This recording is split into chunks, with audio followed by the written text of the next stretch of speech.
Oke, Assalamualaikum warahmatullahi wabarakatuh. Jadi di sini saya Akmal dan Mustafiz dari Prodi D4 Teknologi Rekayasa Pembangkit Energi. Di sini saya dari offering A TRPE. Oke. Nah, untuk itu alasan saya membuat video ini karena ini merupakan pembukaan dari tugas materi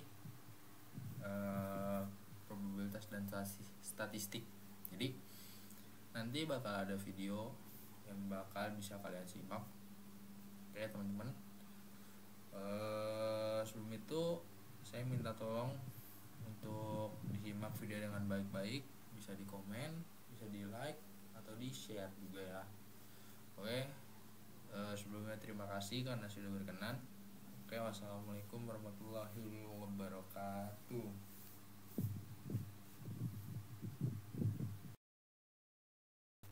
Oke, assalamualaikum warahmatullahi wabarakatuh. Kembali lagi bersama saya Akmal Rehan Mustafiz dari Universitas Negeri Malang. Prodinya itu D4 Teknologi Rekayasa Pembangkit Energi angkatan 2024. Jadi seperti yang kalian tahu ya, mungkin buat penonton yang sudah nonton mungkin tahulah di sini saya diberi tugas oleh dosen saya itu Bapak Singgi Dwi Prasetyo untuk melakukan pembuatan video penjelasan terkait materi probabilitas dan statistik, yaitu materi yang saya buat kali ini adalah analisis regresi statistik. Nah, jadi sebelum itu apa sih analisis regresi statistik? Kita coba lihat dulu. Jadi apa itu analisis regresi statistik? Nah, analisis regresi adalah metode statistik yang digunakan untuk memahami hubungan antara dua atau lebih variabel. Jadi ini buat paham lah gimana hubungan antara satu atau entah dua atau tiga lebih atau bisa lebih variabelnya. Tujuan utamanya adalah untuk memodelkan hubungan ini sehingga dapat digunakan untuk prediksi atau penjelasan. Seperti ya video-video kemarin, mungkin tujuannya untuk prediksi, penjelasan, rancangan, sebelum eksekusi atau kayak gimana. Nah, untuk konsep dasarnya yaitu yang pertama variabel bebas, independent variable, X variabel yang digunakan untuk memprediksi atau mempengaruhi variabel lain. Nah, terus ada variabel terikat, dependent variable atau modelnya itu Y. Nah, variabel yang ingin diprediksi atau dijelaskan itu variabel Y. Nah, model regresi hubungan antara X dan Y dijelaskan melalui persamaan Y sama dengan beta O ditambah beta 1 kali X ditambah E. Nah, itu di sini ada penjelasannya nih. Jadi ini bisa dilihat.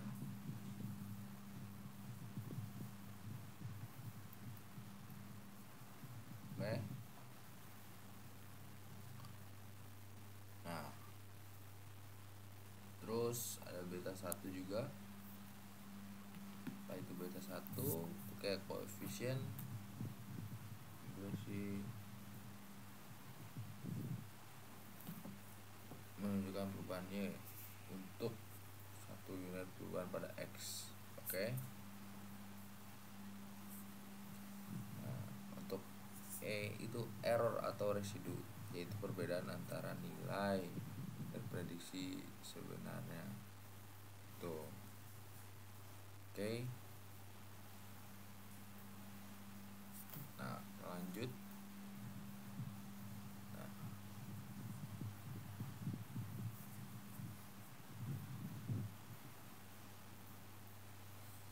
itu ada langkah-langkah analisis regresi. Nah, yang pertama ada adalah formulasikan model. Jadi tentukan variabel bebas dan terikatnya. Kedua, estimasi parameter, gunakan metode TOLS untuk mengestimasi BO dan B1. Nah, uji kesesuaian model, koefisien determinasi R pangkat 2 atau R pangkat 2 mengukur seberapa baik variabel bebas menjelaskan variabel bebas Y. Terus ada uji signifikan P value. Nah, menguji apakah hubungan antara X dan Y signifikan. Nah, ini nih. Terus evaluasi asumsi, pastikan asumsi regresi untuk memastikan validitas model. Terus jelaskan hasil regresi termasuk area kebuatan. Nah, terus contoh penerapan dalam teknik itu apa? Jadi yang pertama efisiensi energi, mengukur hubungan antara jumlah panel X. Nah, ini bisa nih digunakan. Terus keandalan mesin, menganalisis hubungan pemakaian kerusakan mesin. Terus ini juga bisa ini banyak ya keunggulannya. Terus kita lihat nih ada contoh soal di sini. Jadi seorang insinyur di sebuah jumlah nih ya, data 10 hari terakhir. Nah, ini insinyur di sebuah menganalisis hubungan antara jumlah jam sinar matahari harian X dalam jam ya, dalam energi listrik yang dihasilkan, yaitu dalam kWh. Data dari 10 hari terakhir diperoleh sebagai berikut. Nah, ini untuk datanya. Ini pertanyaan. Nah, ini pertanyaannya. Oke. Langsung kita lanjut ke misalnya baca hari pertama jam sinar matahari berapa, energi listriknya berapa gitu ya. Lanjut ke penyelesaiannya. Nah, ini menentukan persamaan linear regresi. Itu ada caranya. Ini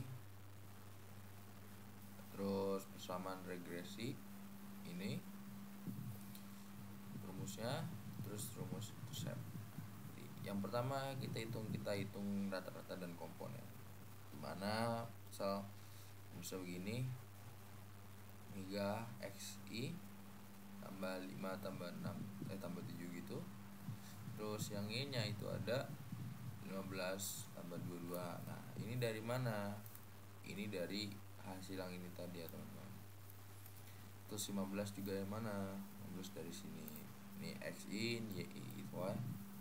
Terus untuk mempermudah kita gunakan tabel. Ini ada tabel. Gunakan tabel. Untuk ini ada di sini. Kita hitung berapa hasilnya segini. Nah, untuk ini juga di sini. Mungkin dari XI tadi seperti yang tadi, YI juga seperti yang tadi yang di sini tuh.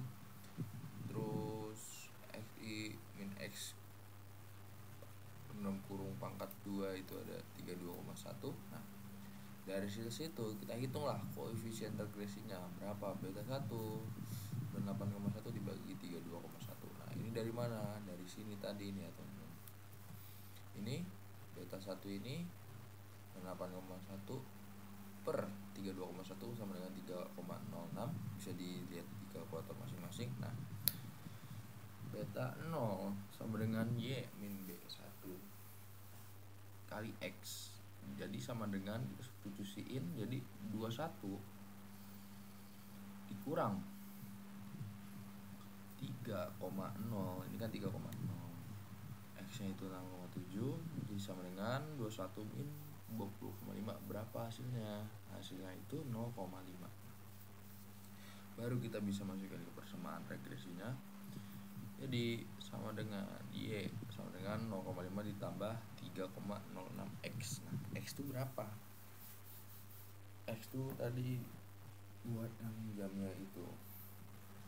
Nah, kita substitusiin. Jadi X sama dengan 8, Y sama dengan 0,5 ditambah 3,06 kali 8. Berapa hasilnya? 0,5 ditambah 24,48. Nah, 24,98 kilowatt. Nah, ini hasilnya. Nah, untuk evaluasi signifikasi, coba kalian kerjain soal ini, bukan kerjain soal ini, kerjain ini udah ada rumusnya. Mungkin nanti Asia bisa komen bahwa Asia berapa, kita diskusi bareng-bareng. Nah, jadi kesimpulannya itu untuk persamaan regresi adalah Y sama dengan 0,5 ditambah 3,0 X. Nah, itu untuk kesimpulan pertama. Nah, jika untuk kedua itu jika rata jam sinar matahari 8 jam, energi listrik yang diperkirakan itu 24,98 kilowatt. Itu untuk kesimpulan kedua. Jadi untuk hubungan antar jam sinar matahari dengan signifikansi jika R pangkat 2 tinggi dan P value dari ujungnya, ini perlu hitungan lanjutan. Mungkin kalian bisa hitung ini, nanti komen berapa hasilnya.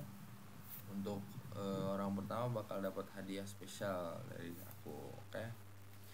Mungkin untuk penjelasan video dari materi probabilitas dan statistik dari saya cukup sekian. Untuk materi analisis regresi ini, bila ada salah kata mohon maaf, bila ada kurang mohon maaf, mohon di share, like, komen ya.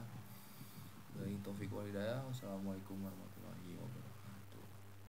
Mungkin kalian udah nonton videonya kan, itu sangat informatif banget gak sih? Iya kan? Iya. Oke. Mungkin dari saya Akmal Rehan Mustafiz cukup sekian. Bila ada kurangnya mohon maaf, mungkin banyak masih kurangnya ya. Saya minta maaf. Saya tutup. Wassalamualaikum warahmatullahi wabarakatuh.